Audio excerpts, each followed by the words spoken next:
Queridos compatriotas, hoy, cuando el ministro británico para América Latina y el Caribe afirma, en base a importantes informes de inteligencia, que el 80% de la cocaína que se consume en Europa transita por los puertos ecuatorianos, en mi calidad de alcalde de Guayaquil, no puedo callar. Lo que se vive en Ecuador es dramático, pero todavía puede alcanzar niveles mucho más terroríficos. Hay cosas que los gobiernos de Estados Unidos y de Europa deben saber, que los ecuatorianos deben conocer. No solo sale cocaína, llegan precursores de fentanilo en igual proporción al país, lo que terminará provocando que ciudades enteras se conviertan en escenarios de zombies en el arco de muy poco tiempo. Quintales de drogas se encontraron en la hacienda de una familia poderosa con protección al más alto nivel. Esos tóxicos no se incineraron, simplemente desaparecieron. Hubo un operativo y se produjeron capturas. Todo está en el expediente. Todos los presos fueron liberados y aún cuando la policía le pidió a un registrador de la propiedad que certifique quiénes son los propietarios del inmueble, la única respuesta fue el irrespeto a los investigadores. El silencio es cómplice con la mafia. Las alianzas de la narcopolítica se entrelazan con el terrorismo. Llegaron al extremo de intentar convertir a Guayaquil en Damasco. Pusieron bombas en sectores de alto tránsito ciudadano. Llegaron a provocar la pérdida de vidas de gente inocente. Solo pararon cuando valientemente se denunciaron potenciales vínculos de la mafia con altas esferas. Sobre esto tampoco se ha avanzado con ninguna investigación seria. No existe ningún plan de política criminal. No existe protocolo elemental de actuación en casos en los que el crimen organizado ha permeado casi todas las instituciones del Estado. El Plan Fénix se acabó en el preciso instante en el que aumentaron el 15% de IVA. Nunca se informó a qué destinaron esos recursos. Nos brindaron desfiles faraónicos, tanquetas y alardes. Al final, como lo habíamos advertido, la pobreza y el terror se dispararon. Se caen todas las caretas cuando dicho eslogan nació a partir de un ataque terrorista a TC Televisión, un medio de propaganda gubernamental. Pero curiosamente el mismo régimen no se presentó a las audiencias en España para evitar que el principal sospechoso quede en libertad. Asimismo, la Asamblea Nacional bloqueó la fiscalización sobre este tema. Todos los asambleístas de ADN es el mismo medio público que se dedicó sin pudor alguno a decir que las señas amenazantes de un mafioso serbio defendido por la cónyuge del actual presidente de la Judicatura contra un juez antimafia, quien tuvo que renunciar, no eran tales. El presidente de la República públicamente dijo que no podía garantizar que la mafia no lo asesine al juez. El juez, antes, hizo públicos audios en los que era presionado por la mano derecha del mismo titular de la Judicatura para que libere al criminal serbio. Pedido en extradición por Austria. Si el Plan Fénix nació para combatir el narcoterrorismo, pero no avanza ninguna investigación en casos como Cachorro, Blastio, Porsche, entonces todo es una gran farsa. Si el Plan Fénix nació para combatir el narcotráfico, pero el gobierno se empeña en dilatar el juicio político contra Mario Godoy, cuyo hombre de confianza llamaba a presionar a jueces para que dejen en libertad a un peligroso mafioso, entonces queda claro que este proyecto no pasó de ser otra burla al país entero. No hay ningún combate serio al lavado de activos. Es la última fase en la cadena de valor del narcotráfico. Galamedios y la libertad no son de intereses de la UAFE. Parecería que lo único que importa es allanar para amedrentar a todas las voces incómodas al gobierno. Pero la lucha real contra la criminalidad organizada no la vemos por ningún lado. Se persigue a los periodistas. Se intenta desde el gobierno crear nuevas normas para amordazar más a la prensa, ignorando la línea jurisprudencial de la Corte Interamericana, que es de obligatorio respeto por parte del Ecuador. ¿Por qué? Porque no quieren que se investigue, no toleran que se sigan haciendo públicos actos de corrupción que no pueden tapar más. No pueden tapar más, como el de Progen, como el de Austria Technical Management o el de Helfert.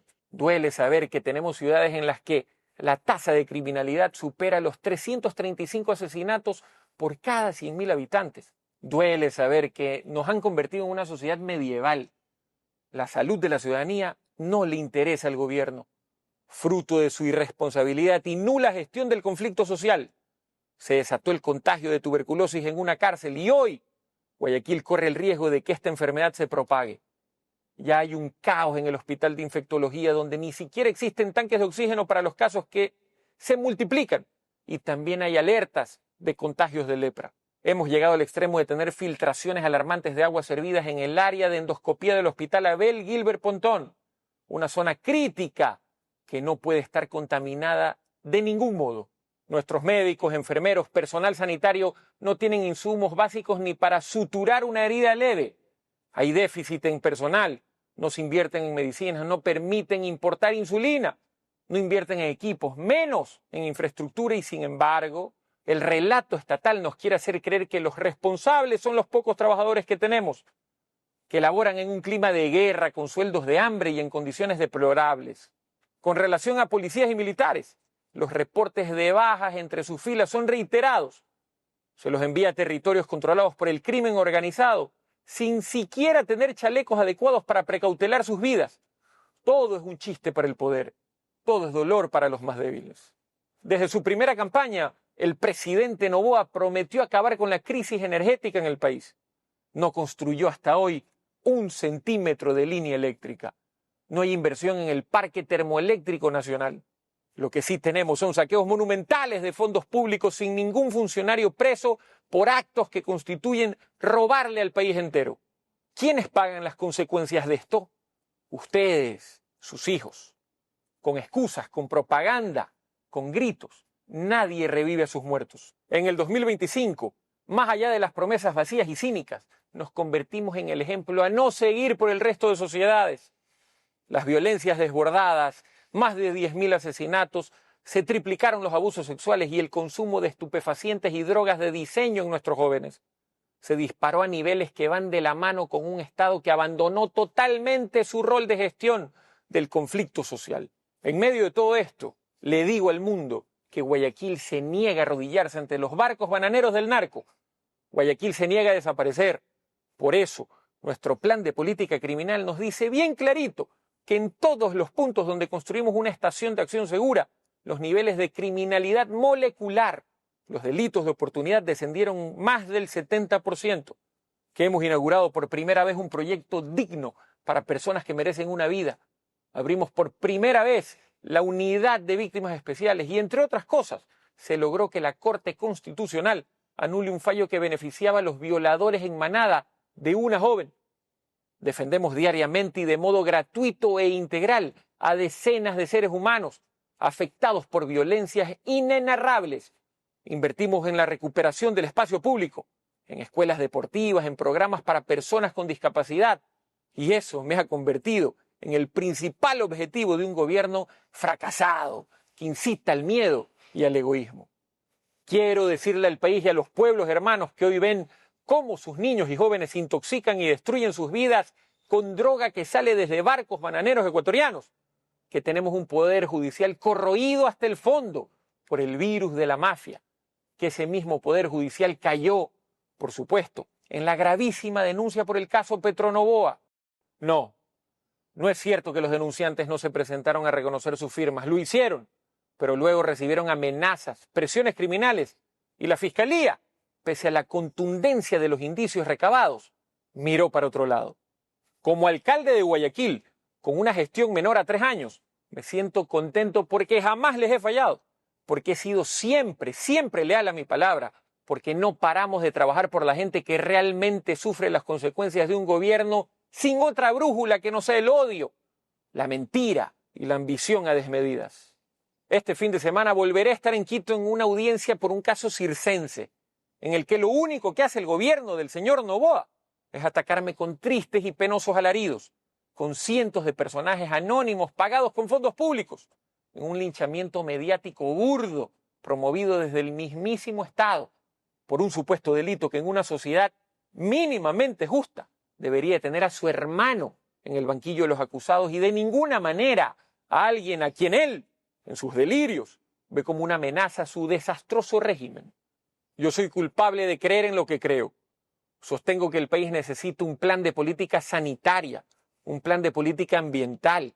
Necesitamos invertir en profesores y médicos, en arte y cultura, en bienestar animal, en parques y teatro, en espacios para el deporte, en generación de nuevos conocimientos, en agricultura, en tecnologías, en agencias especializadas en combate al crimen organizado, en periodistas que puedan investigar y opinar con la garantía que no serán asesinados ni encarcelados, en un país en el que los niños puedan convertirse en adultos sanos y no en futuros presos con tuberculosis.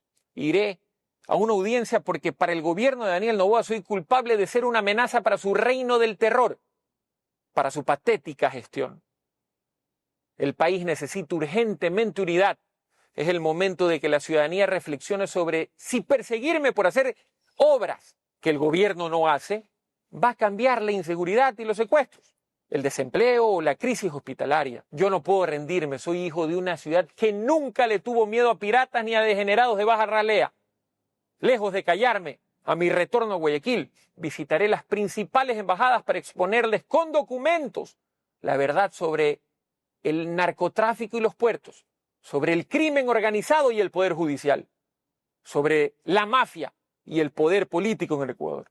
No, señor Noboa, aquí nadie se va a poner de rodillas ante usted. Es obvio que usted no sabe lo que está ocurriendo en el país porque no vive en el Ecuador, pero los niveles de repudio a su gestión crecen día a día. El análisis de los comités barriales, sindicales, estudiantiles, feministas, ambientalistas a sus promesas incumplidas se intensifica. Yo no puedo callarme porque Guayaquil me eligió para defenderla, para ser valiente, y voy a morir de viejo, siendo digno hijo de un pueblo que no conoce la palabra rendirse. Sigamos resistiendo. Esta nube de tragedias y este gobierno patético no serán eternos.